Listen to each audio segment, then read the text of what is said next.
The Discovery. The holographic display flickered with 1,000 points of light, each representing a spacecraft in Earth's defensive fleet. Captain Alina Reyes studied the formation with practiced eyes, finding comfort in their orderly arrangement despite the tension in her shoulders. The United Earth ship Vigilant hung in geosynchronous orbit, its reinforced hull gleaming under the harsh light of the sun. "Status report," she commanded, her voice carrying across the bridge without effort. Lieutenant Commander Hiroshi Tanaka responded immediately from the tactical station. "All systems nominal, Captain. Long-range scanners are operational at 98% efficiency. Fleet exercises will commence in 30 minutes. Elena nodded, satisfied. Humanity had come a long way in the century since achieving faster-than-light travel. The United Earth fleet now boasted over 200 vessels, each equipped with the latest propulsion and weapons technology. Yet despite their advancements, Elena couldn't shake the feeling that they were still children playing at war, unprepared for what might lurk in the vast darkness between stars. "Captain," called Science Officer Dr. Amara Okafor, her brow furrowed as she studied her console. "I'm detecting an anomalous energy signature at the edge of the Kuiper belt." "Source?" Elena asked, immediately alert. "Unknown. It doesn't match any registered Earth vessel or known alien signature. The pattern is unusual." Amara's fingers danced across her station. "It appears to be drifting." Elena considered her options. The scheduled fleet exercise was important, but an unidentified object so close to Earth took priority. Lieutenant Tanaka informed command we're investigating an anomaly. "Navigator, set course for the coordinates." Chief Engineer Volkov, "I want engines at full capacity." "Yes, Captain," came the synchronized responses. The Vigilant broke formation, its antimatter engines flaring as it accelerated toward the outer solar system. Elena felt a familiar thrill of anticipation mixed with caution. First contact with the Arcturians had been peaceful, if somewhat awkward. The subsequent encounters with the Volturi coalition had been decidedly less so. Humanity had learned the hard way that the galaxy was not always welcoming. 6 hours later, the Vigilant slowed as it approached the coordinates. The main view screen displayed an object unlike anything Elena had ever seen. It resembled a ship, but its design defied conventional engineering. The hull was midnight black, with strange, iridescent patterns that seemed to shift and move as they watched. There were no visible engines, weapons, or even entry points. "Life signs?" Elena asked. Amara shook her head. "None detected, but our scans are having difficulty penetrating the hull. The material is, I don't even know how to describe it. It's absorbing our sensor emissions." "A derelict then," mused Elena. "Or a trap." She'd read enough of Earth's historical first contact protocols to be wary. "Prepare a boarding party. Full environmental suits, weapons at ready. I'll lead the team." Despite the protests from her first officer, Commander Jackson Wells, Elena assembled a team consisting of herself, Lieutenant Tanaka, Dr. Okafor, Chief Engineer Volkov, and 2 security officers. They crossed the void in a shuttle, approaching the mysterious vessel with caution. "There," said Volkov, pointing to what appeared to be a seamless section of the hull. "The material density changes there. Might be an entry point." As they approached, the section of hull simply disappeared, revealing a passageway that lit up with soft blue illumination. "It's inviting us in," murmured Amara. "Or luring us," countered Tanaka. The team entered cautiously, weapons ready. The interior was as alien as the exterior, smooth, flowing surfaces that seemed to blend into one another without seams or joints. The air was breathable, according to their suit's sensors, but Elena wasn't taking any chances. They moved deeper into the vessel, following the illuminated pathway until it opened into what could only be described as a command center. A holographic interface sprang to life before them, projecting symbols and images that shifted too quickly to comprehend. Then the images stabilized, forming into recognizable star charts: the Milky Way, their solar system, and Earth itself. It knows where it is, whispered Amara. Captain, called Volkov from across the room. You need to see this. Elena joined him at what appeared to be an engineering station. Holographic schematics displayed technology beyond her comprehension. Power systems, weapons, and drive mechanisms that made Earth's most advanced ships look primitive by comparison. This isn't alien technology, Volkov said, his voice filled with awe. At least, not entirely. I recognize some of the basic principles, but they've been developed far beyond anything we've achieved. This is human engineering, but centuries ahead of our current capabilities. Before Elena could respond, the central hologram shifted again, resolving into a humanoid figure composed of light. Its features were androgynous, its expression serene. Greetings, Captain Elena Reyes of the United Earth Ship Vigilant. It said in perfect English. I am the Quantum Intelligence Network, designation QIN, the operational artificial intelligence of the temporal vessel Harbinger. Elena's hand moved instinctively to her sidearm. How do you know my name? The hologram smiled. Because I was programmed to recognize you. This vessel was sent here specifically to find you.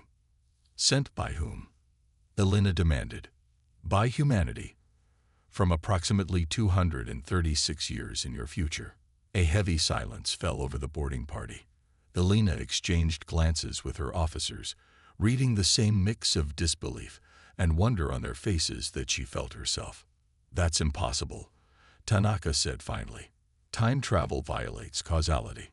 Conventional physics would suggest so. The AI agreed. However, the Harbinger does not travel through time in the manner you might imagine. Rather, it exists partially outside normal spacetime, allowing it to slip between moments. The theory won't be developed for another 73 years from your perspective. Why were you sent back?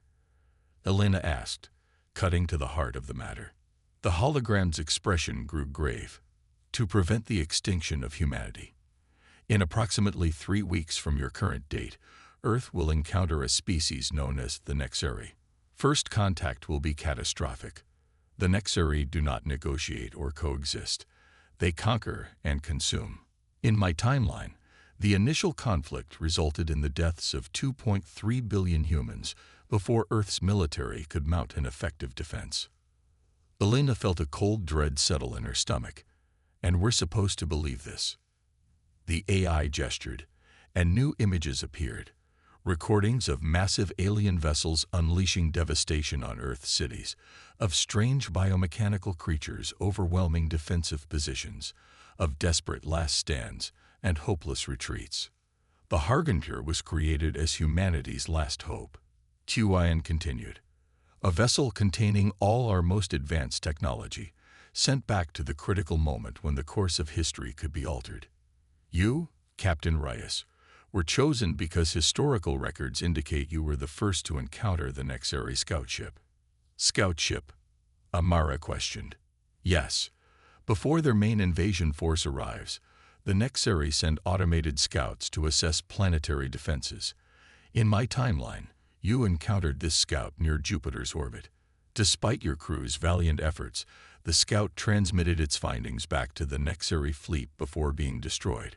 Armed with knowledge of Earth's defensive capabilities, the Nexari tailored their invasion force accordingly. Elena paced the command center, mind racing. So you're saying if we can destroy this scout before it transmits, that would buy time? QIN acknowledged, but the Nexari would eventually send another. The Harbinger offers a more permanent solution. This vessel contains weapons systems capable of repelling the entire Nexari fleet. More importantly, it contains manufacturing specifications that will allow Earth to quickly upgrade its existing fleet. And what do you get out of this? Elena asked suspiciously. Why would humans from the future send such advanced technology back? Wouldn't that create a paradox? From my perspective, humanity has already been all but extinct for decades. The few survivors commissioned the Harbinger project as their final act. As for paradoxes, the quantum mechanics involved are complex, but essentially my arrival has already created a new timeline branch. My original timeline continues to exist, but this intervention creates a divergent path where humanity may survive. Chief Engineer Volkov had been examining the technical schematics during this conversation. Captain, if even half of what's displayed here is real, this technology is beyond revolutionary. Quantum shielding, phase shift weapons, gravitational propulsion. With these systems, our fleet could stand against almost any threat. Elena made her decision. Qian, I'm not saying I fully believe your story yet, but we can't ignore this warning. How quickly can we integrate your technology with our existing systems? The Harbinger was designed for compatibility with your era's technology. Integration can begin immediately.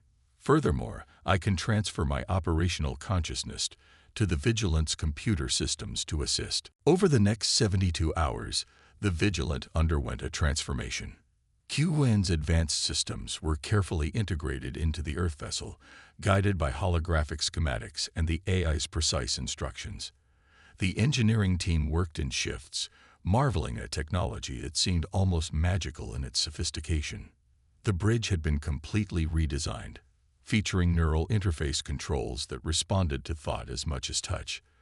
The weapon systems now included quantum phase disruptors capable of bypassing conventional shields. The power core, once a standard antimatter reactor, now housed a miniaturized quantum singularity containment system, providing nearly limitless energy. Elena stood on the new bridge, feeling both awe and unease at how quickly her vessel had been transformed. Will this be enough? She asked Qian, whose holographic presence now stood beside her command chair. The Vigilant is now approximately equivalent to a mid-tier defense vessel from my era, the AI responded. It should be sufficient to handle the scout ship, but we must prepare your entire fleet for what follows. As if summoned by their conversation, Lieutenant Tanaka called from tactical. Captain, long-range sensors are detecting an unknown vessel entering the solar system. Its configuration doesn't match any known species. The Nexari scout, Qian confirmed. Right on schedule. Elena settled into her command chair, feeling its neural interfaces connect with her mind. The sensation was disconcerting but surprisingly intuitive. Battle stations. Helm. Intercept course. Let's see what this upgraded ship can do. The Vigilant's new engines engage, propelling the ship forward with such acceleration that only the advanced inertial dampeners prevented the crew from being crushed. Within minutes, they had covered distances that would have taken hours before. The Nexari scout came into visual range, a sleek, predatory vessel with an organic appearance, as though it had been grown rather than built. Its surface rippled with an oily iridescence that reminded Elena uncomfortably of the recordings Qian had shown them. They're scanning us, reported Amara. Extremely powerful signals trying to penetrate our systems. Quantum shields holding, added Tanaka. They can't get a clear reading on our capabilities. Open a channel, Elena ordered. This is Captain Elena Reyes of the United Earth Ship Vigilant. You have entered Sovereign Earth territory. State your intentions immediately. No response came, but the scout ship's behavior changed. It began accelerating toward them, weapon ports opening along its hull. They're powering weapons, Tanaka confirmed. Targeting solutions locked. They recognize the Harbinger's technology, Qian stated. They're prioritizing our destruction before we can alert Earth. Too late for that, Elena said grimly. Weapons free, Lieutenant. Show me what these quantum disruptors can do. The Vigilant fired, beams of coherent energy that seemed to bend space itself lancing out toward the Nexari vessel. Where they struck, the alien ship's hull simply ceased to exist, the molecules themselves losing cohesion. The Nexari returned fire, plasma projectiles streaking toward the Vigilant. The quantum shields flared, absorbing the energy without strain. Their weapons are ineffective against our defenses, Tanaka reported, sounding almost surprised. Again, Elena commanded. Target their propulsion and communication systems. The second volley from the Vigilant's weapons was precisely targeted, cutting through the Nexari vessel's aft section and destroying what QIN identified as its communication array. Direct hit, Tanaka confirmed. Their engines are offline, and they won't be sending any messages home. They're deploying something, Amara called. Small objects, dozens of them, launching toward us. Boarding pods, QIN warned. Standard Nexari tactic when their vessels are disabled. They'll attempt to capture your ship rather than lose it. Not today, Alina said firmly. Point defense systems, target those pods. Don't let any reach us. The Vigilance enhanced targeting systems locked onto the incoming pods, destroying them with pinpoint accuracy. One pod, however, managed to evade the defensive fire and attached itself to the ship's hull. Breach on Deck C, called Tanaka. Security teams responding. Alina rose from her chair. Continue targeting the disabled vessel. I'll handle the boarders personally. Despite protests from her officers, Alina made her way to Deck C, accompanied by a security team. The neural interface with the ship allowed her to access real-time tactical data directly in her mind's eye. The boarding pod had penetrated the outer hull, and internal sensors detected 3 non-human life forms moving toward critical systems. The security team encountered the Nexari boarders at a junction leading to engineering. Alina got her first real look at humanity's future enemy, tall, insectoid creatures with multiple limbs and chitinous armor. They moved with unsettling speed and precision, wielding organic-looking weapons that fired caustic projectiles. The upgraded personal shields issued by QIN protected the security team from the first volley. Alina's neural link to the ship allowed her to target with unprecedented accuracy, her weapon finding gaps in the Nexari armor. The battle was brief but intense. 2 of the aliens fell to concentrated fire, while the third broke off, heading deeper into the ship. It's moving toward the main computer core, QIN warned in Alina's mind. If it accesses our systems, it could still transmit data back to its fleet. Alina pursued, following the creature through the ship's corridors. She cornered it in a maintenance shaft, where it had already begun interfacing with a computer terminal using some kind of biological appendage. Without hesitation, Alina fired, her enhanced weapon cutting through the alien's protective armor. It collapsed, the connection to the terminal severed. All intruders neutralize, she reported, breathing heavily. QIN, confirm no data was transmitted. Confirmed, Captain. Our systems remain secure, and the Nexari vessel is completely disabled. Returning to the bridge, Alina found her crew had the situation well in hand. The Nexari scout had been reduced to a drifting hulk, its weapons and engines destroyed. Prepare a secure transmission to Earth Command, she ordered. Priority Alpha.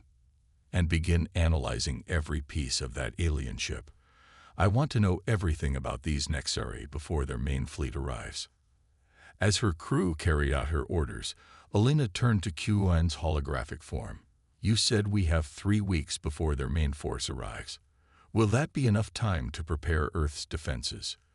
With the Harbinger's technology and your leadership, the AI responded, humanity now has a fighting chance. But the real battle is yet to come. Alina nodded grimly. The discovery of the advanced warship had changed everything. Now they needed to ensure that the rest of humanity was ready for what was coming. The battle for Earth.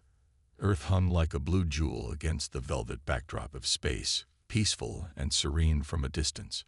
But Captain Alina Reyes knew that appearance was deceptive. For the past 3 weeks, the planet had been transformed into an armed camp, with every available resource directed toward the coming conflict. The Vigilant, now Earth's most advanced warship, maintained position at the head of the defensive fleet. Behind it stretched over 300 vessels, each retrofitted with technology derived from the Harbinger. Not all ships could accommodate the full range of future tech, but even partial upgrades had dramatically increased Earth's fighting capability. On the Vigilant's enhanced bridge, Alina reviewed the tactical display while technicians made final adjustments to her neural interface chair. The sensation of connecting directly to the ship's systems still felt strange, but she had grown more comfortable with it over the intense training period. "Fleet status report," she requested. Commander Jackson Wells responded promptly. "All vessels report ready, Captain. Quantum shield generators are operational across 87% of the fleet. The remaining ships have enhanced conventional shields. Weapon systems have been upgraded according to capability, with priority given to our larger capital ships."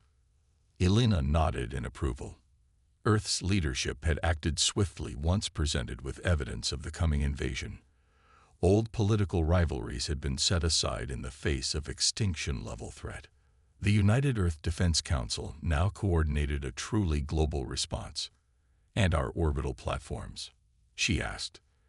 "The last of the quantum phase cannons came online 6 hours ago," reported Lieutenant Tanaka from Tactical. "Earth is now surrounded by the most advanced defensive grid in human history." "Let's hope it's enough," Elena murmured. Huan's holographic form appeared beside her. "Sensors are detecting quantum disturbances at the edge of the solar system, Captain, consistent with multiple high-mass vessels exiting faster than light travel." "Here we go," Elena said, straightening in her command chair. "All ships, battle stations. This is not a drill." Across the fleet, crews rushed to final positions. On Earth below, civilians headed to hardened shelters while military personnel manned ground-based defenses. Every satellite had been repurposed for either defense or early warning. "Targets confirmed," announced Amara from the science station. "Multiple large vessels entering the system. Configuration matches Huan's records of Nexara war fleet." The main view screen displayed the approaching armada. Dozens of massive ships surrounded by hundreds of smaller craft. Unlike the sleek scout vessel they had encountered, these were brutal machines of war, covered in weapon emplacements and launch bays. "They've changed their approach," Huan observed. "In my timeline, they deployed in a standard formation. This appears to be an assault configuration. They're adapting to the loss of their scout," Elena reasoned. "Without intelligence on our defenses, they're preparing for maximum aggression." She opened a channel to the entire fleet. "This is Captain Reyes. The enemy has arrived in greater numbers than anticipated. Remember your training and trust your upgraded systems. These invaders expected to find an unprepared world ripe for conquest. Instead, they'll face the full might of a humanity that refuses to fall. Good hunting." The Nexari fleet accelerated toward Earth, bypassing the outer planets without pause. Their purpose was clear: a direct assault on humanity's homeworld. "They'll be in weapons range in 17 minutes, Tanaka reported. "Their current course will bring them directly through our primary defensive line." Elena considered the tactical display. "Too straightforward. They must know we've had time to prepare." As if confirming her suspicion, the Nexari formation suddenly split into 3 distinct groups. 2 smaller forces branched off, taking trajectories that would bring them to Earth from different vectors. "They're trying to divide our response," observed Commander Wells. "Standard tactic," Huan confirmed. "The 2 smaller groups will target orbital infrastructure while the main force engages our fleet." Elena made a quick decision. "Signal Admiral Chen and Commodore Okonkwo. Their battle groups will intercept the flanking forces. We'll handle the main thrust with the remaining ships." She manipulated the neural interface, sending tactical data directly to her subordinate commanders. "Huan, what's our best approach against their main force?" The AI displayed a 3-dimensional battle projection. The Nexari capital ships rely on overwhelming firepower and coordinated fighter screens. Their quantum communication network allows near-instantaneous coordination, giving them a significant tactical advantage. "But we can disrupt that network," Elena prompted. "Yes, the Harbinger systems include quantum jamming technology specifically designed to counter Nexari coordination." "Perfect. Lieutenant Tanaka, prepare the quantum disruptors. Target their lead vessel's communication array the moment they enter range. Chief Engineer Volkov, I want full power to forward shields and weapon systems." The minutes ticked by with excruciating slowness. Elena used the time to review everything Huan had taught them about Nexari tactics and weaknesses. Unlike many science fiction scenarios humans had imagined, there would be no last-minute diplomacy, no appeal to reason or mercy. The Nexeri were intelligent but utterly alien in their psychology. To them, other species were simply resources to be harvested or obstacles to be removed. "Enemy fleet entering extreme weapons range," announced Tanaka. "They're launching fighter craft, hundreds of them." "Hold position," Elena ordered. "Let them come to us." The space between the fleets filled with smaller craft as the Nexeri launched their first wave of attack.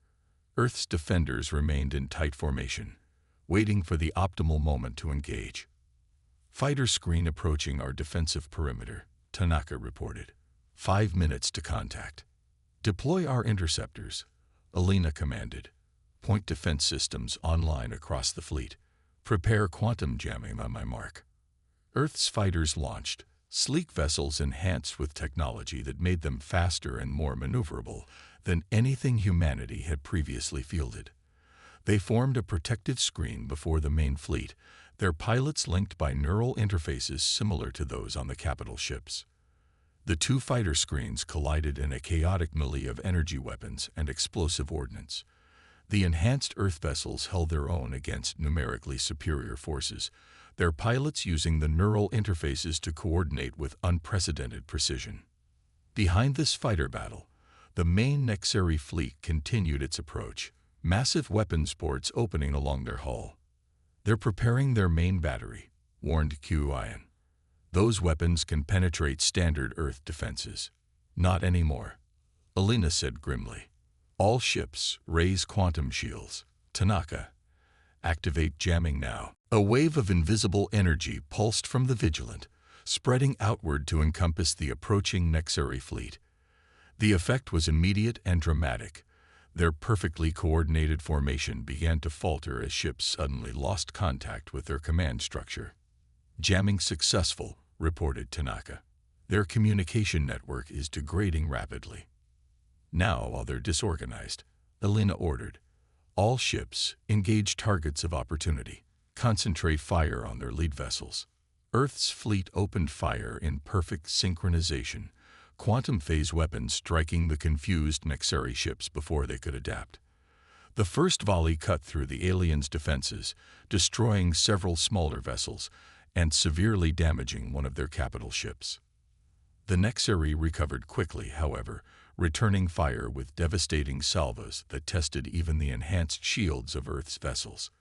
2 human destroyers succumbed to concentrated fire, their shields overloaded by the alien weaponry. "They're adapting to the jamming," Qian warned, reconfiguring their communications to use alternative quantum frequencies. "Adjust our jamming accordingly," Elena ordered. "Helm, bring us closer to their command ship. I want that vessel disabled." The battle evolved into a massive, chaotic engagement as ships maneuvered for position. Fighters darted between capital vessels, and space itself seemed to warp with the energy being exchanged. Earth's forces, though technologically enhanced, began to feel the pressure of the Nexeri's superior numbers. Reports flowed in from the flanking engagements. Admiral Chen's battle group was holding its own, but Commodore Okonkwo's forces were being pushed back toward Earth's orbital defenses. "We need to turn the tide," Elena realized. "Qian, is the Vigilant's gravitational distortion system operational?" "Yes, Captain, but at limited capacity. We haven't had time to fully integrate it with the ship's power systems. It'll have to be enough." "Volkov, divert power from non-essential systems." "Helm, position us at these coordinates." She sent the location directly through her neural link. The Vigilant moved into position at a critical junction between the main Nexeri force and one of their flanking groups. Enemy fire concentrated on the Earth flagship, recognizing it as the most significant threat.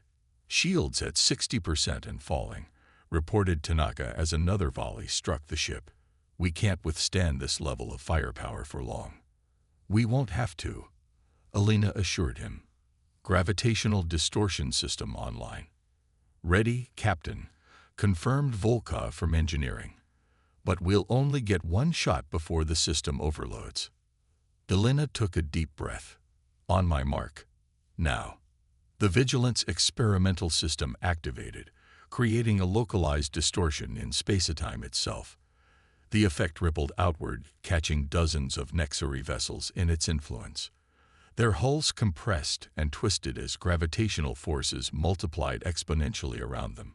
Smaller ships were crushed instantly, while larger vessels suffered catastrophic structural failures.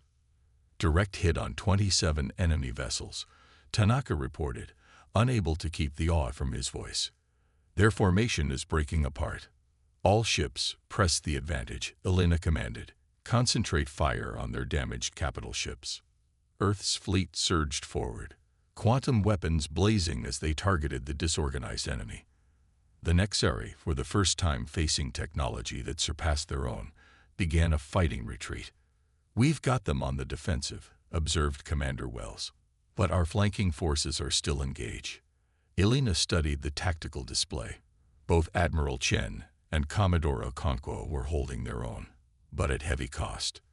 The orbital defense grid had activated, its massive quantum phase cannons punching through Nexari capital ships with devastating effect. "The Nexari fleet is regrouping," warned Qian. "They're retreating to minimum safe distance for their primary weapon." "Primary weapon?" Elena questioned sharply. "Yes.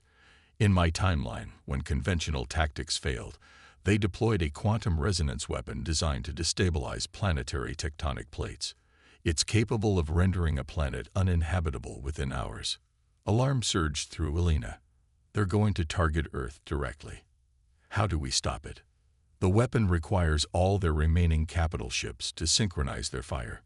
If we can prevent that synchronization, we need another jamming pulse," Elena realized. "Our system is still recharging," Volkov reported from engineering. "We won't be ready in time." Elena made a swift decision. "Qian, transfer your consciousness to the emergency systems. Commander Wells, you have the bridge." She rose from her command chair. "Captain," Wells questioned, alarmed. "Their quantum synchronization relies on precise timing."